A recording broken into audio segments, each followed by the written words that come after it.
জনাব তারেক রহমানের চাইতে যারা আজকে বড় বিএনপি ওলা বা বিএনপি সাজার চেষ্টা করছে, আমি মনে করি তারা আগামীতে বিএনপি তথা বিএনপি চেয়ারম্যান এবং নবনির্বাচিত প্রধানমন্ত্রী তারেক রহমানকে বিপদে ফেলার এক আপ্রাণ চেষ্টা করছে।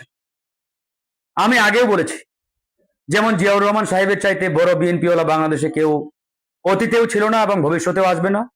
ঠিক তেমনি বর্তমানে বিএনপির সাংগঠনিক প্রধান এবং বাংলাদেশের প্রধানমন্ত্রী জনাব তারেক রহমানের চাইতে কেউ যদি নিজেকে বড় বিএনপি ওলা প্রমাণের চেষ্টা করে, আপ্রাণ চেষ্টা করে, তাহলে বুঝতে হবে তার মধ্যে বড় ধরনের গলদ আছে। সুতরাং আপনারা দয়া করে এই চেষ্টাটি কেউ করবেন না, করার চিন্তাও করবেন না। বরং আপনাদের উচিত জনাব তারেক রহমানকে অনুসরণ করা, জিয়াউর রহমান এবং বেগম খালেদা জিয়াকে অনুসরণ করা।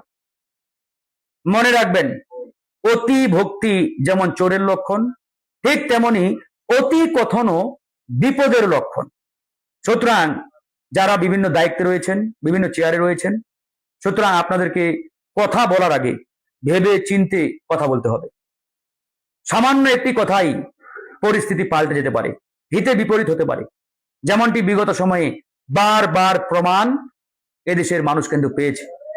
যদি আমি উদাহরণ হিসেবে কোটা আন্দোলনের কথা বলি, তৎকালীন ফ্যাসিবাদের মন্ত্রী ছিলেন মতিয়া চৌধুরী।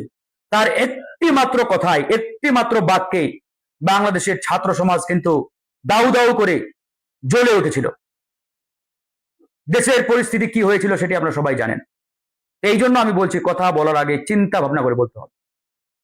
তো যাই হোক, আমি শুধু এটাই বললাম, তারেক রহমান সাহেবের এখন পর্যন্ত এই উদ্যোগগুলো রয়েছে, তিনি যা উদ্যোগগুলো নিয়েছেন প্রত্যেকটাই দেশ ও জাতির কল্যাণে ইতিবাচক।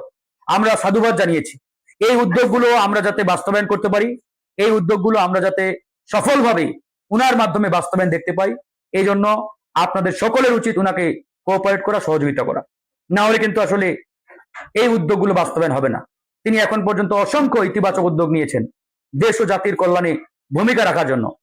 এগুলোকে বাস্তবায়ন করতে হবে, বাস্তবায়নের জন্য উনাকে সহযোগিতা করতে হবে।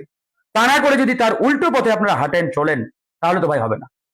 যাই হোক, এটুকুই বলার। ভালো থাকবেন।